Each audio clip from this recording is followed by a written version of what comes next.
Area 51। दोस्तों, ये एक ऐसी जगह है जहां इंसान तो क्या, एक परिंदा भी पर नहीं मार सकता। यहाँ अमेरिकी सरकार ने इतनी तगड़ी सिक्योरिटी तैनात करके रखी है कि यहाँ पर बिना परमिशन के चिड़िया तक भी नहीं घुस सकती।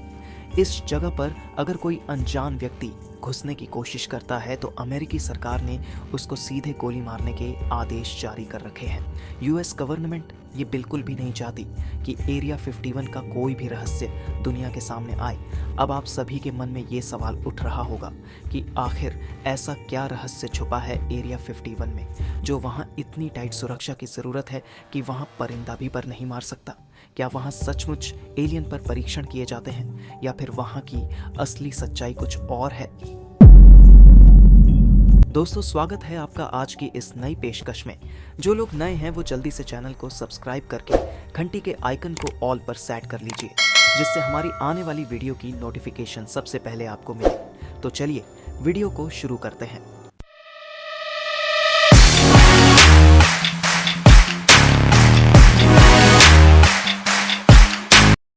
दोस्तों, कुछ लोगों के मुताबिक सन 1947 में मेक्सिको न्यू स्टेट के ऊपर एक यूएफओ क्रैश होता हुआ देखा गया था। क्रैश होने के बाद यूएफओ के मलबे को किसी खास जगह छुपा दिया गया और लोगों का कहना था ये खास जगह कोई और नहीं बल्कि एरिया 51 थी। दोस्तों, उसी दौरान मेक्सिको न्यू स्टेट में रहने वाला मैक ब्रेजिल नाम का व्यक्ति ये दावा करता है कि उसने करीब 3 हफ्ते पहले अपने खेत में एक अजीब प्रकार का मलबा पड़ा देखा। वह व्यक्ति ये सोचता है कि कहीं ये मलबा उस क्रैश हुए यूएफओ का तो नहीं, और फिर वो उस मलबे को उठाकर रोजवेल शरीफ के पास ले आया। थोड़े दिनों तक उस मलबे पर रिसर्च चलने के बाद वहाँ जो एयर बेस था उसके कमांडिंग चीफ ने एक स्टेटमेंट जारी किया, ये कहते हुए कि अभी तक जिस फ्लाइंग डिस्क को लेकर अफवाहें सुनी जा रही थी वो अब हकीकत बन चुकी है। यानी अमेरिकी सरकार ये क्लेम करती है कि उन्हें एलियंस के सबूत मिल चुके हैं, लेकिन फिर अगले ही दिन यूएस आर्मी के लीडर्स अपनी बात से पलट जाते हैं। वो कहते हैं कि जो मलबा उन्हें मिला है दरअसल वो एक वेदर बैलून का है।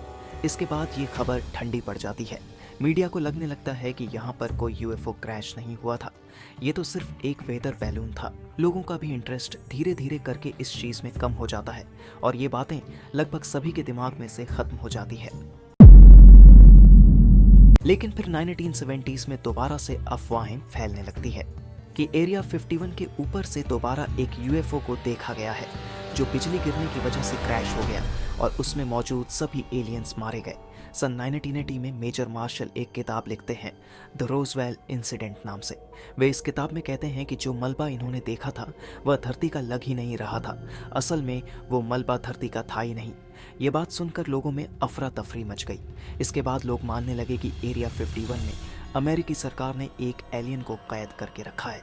तभी से एरिया 51 को एक रिस्ट्रिक्टेड एरिया घोषित कर दिया गया। दोस्तों, इसके बाद साल 2014 में एक सीनियर साइंटिस्ट बॉयड बुशमैन ने एरिया 51 के रहस्यों को दुनिया के सामने लाने की कोशिश की।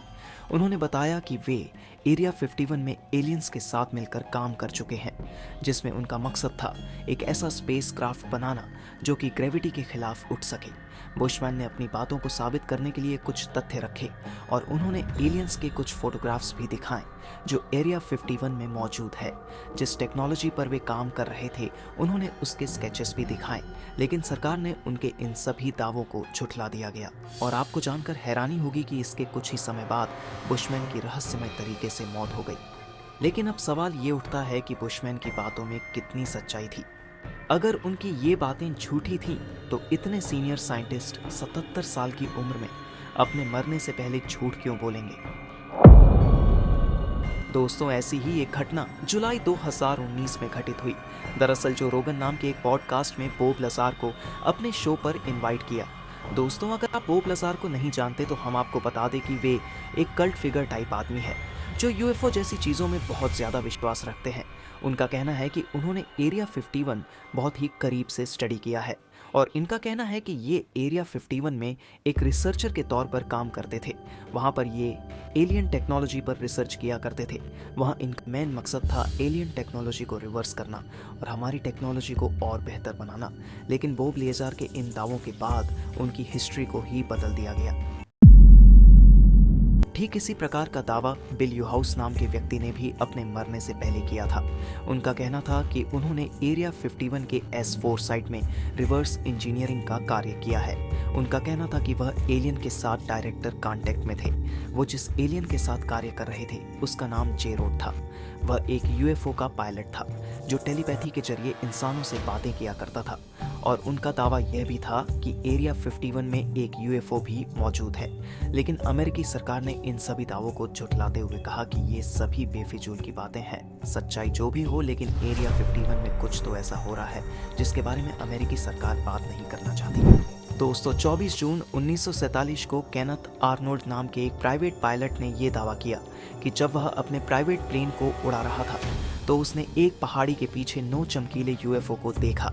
वे सभी यूएफओज एक डिस्क के आकार के थे और वे बहुत तेजी से उड़ रहे थे। यह यूएफओ को देखे जाने वाली इतिहास की सबसे पहली घटना थी।